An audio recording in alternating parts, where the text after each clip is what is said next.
Assalamualaikum warahmatullahi wabarakatuh. Ruang kolaborasi modul 2.1, analisis kasus pembelajaran berdiferensiasi.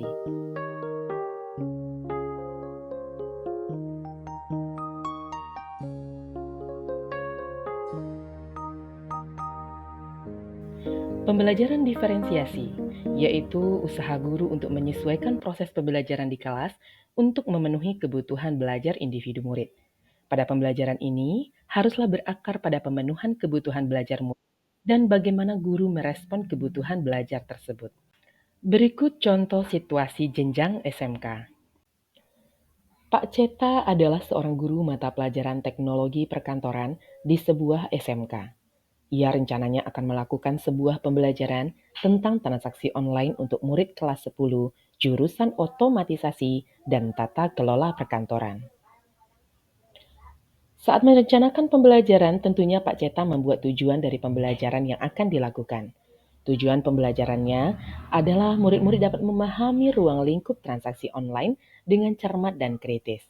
Adapun ruang lingkup transaksi online ini akan terdiri dari materi mengenai pengertian-pengertian transaksi online, manfaat transaksi online, dan jenis-jenis transaksi online. Sehubungan dengan pandemi saat ini, pembelajaran pun terpaksa harus dilakukan secara daring. Pak Ceta memutuskan untuk membuat sesi melalui Google Meet dan juga dilanjutkan dengan sesi WA grup kelas. Ia membuat skenario pembelajaran sebagai berikut. 1.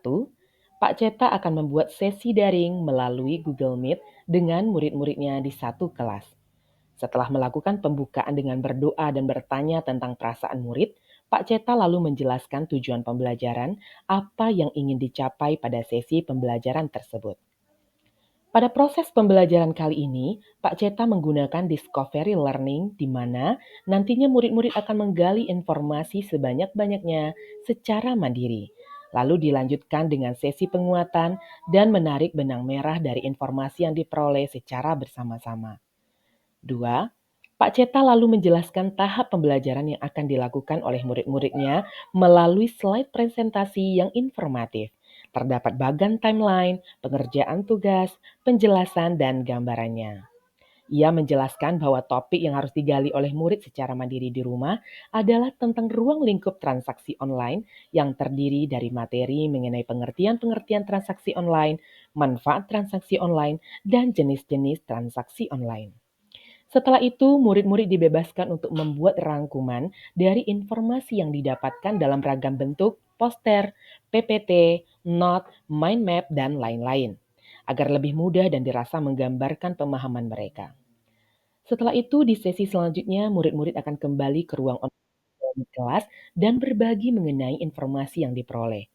Lalu, Pak Cetak akan memandu proses penarikan benang merah. 3.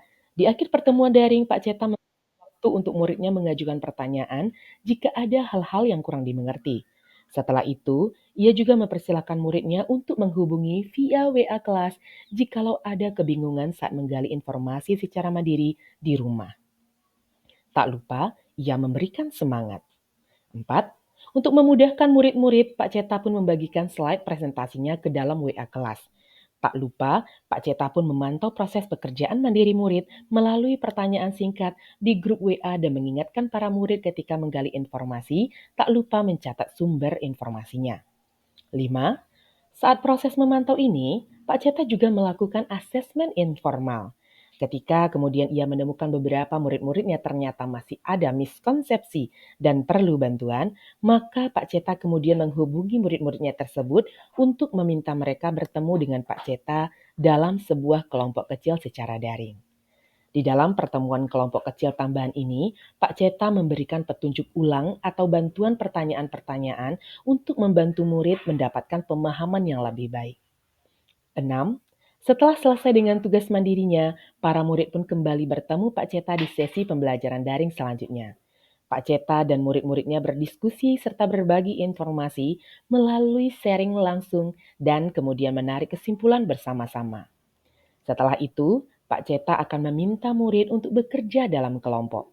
Di dalam kelompok-kelompok tersebut, Pak Ceta meminta muridnya untuk kembali berdiskusi dan saling menguatkan pemahaman serta membuat rangkuman pemahaman topik transaksi online secara berkelompok. dalam rangka bentuk poster, PPT, not, mind map, dan lain-lain.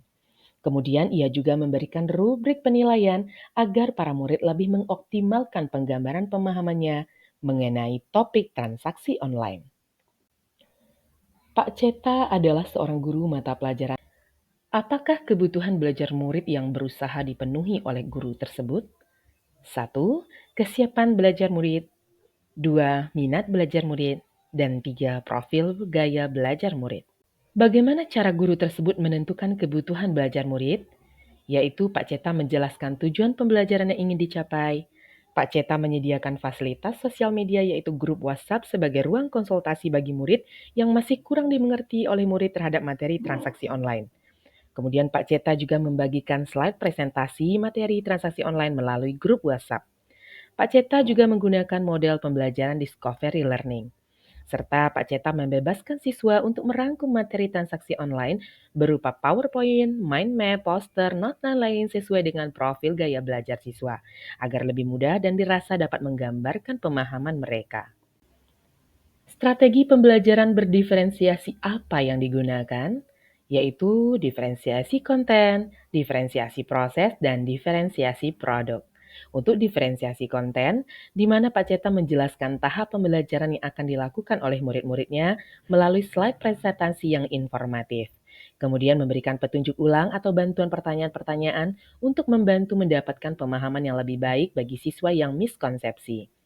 Untuk diferensiasi proses, Pak Ceta menyediakan fasilitas sosial media sebagai ruang konsultasi bagi murid yang masih kurang dimengerti oleh murid terhadap materi transaksi online. Kemudian diferensiasi produk berupa produk rangkuman materi berupa PowerPoint, mind map, poster, note, dan lain-lain sesuai dengan profil gaya belajar murid agar lebih mudah dan dirasa dapat menggambarkan pemahaman mereka. Bagaimana guru tersebut melakukan penilaian?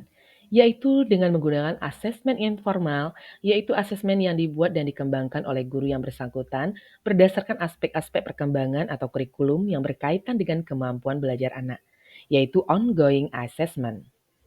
Kemudian memberikan rubrik penilaian agar para murid lebih mengoptimalkan penggambaran pemahamannya mengenai topik transaksi online, yaitu dengan menggunakan assessment of learning. Sekian dulu dan terima kasih.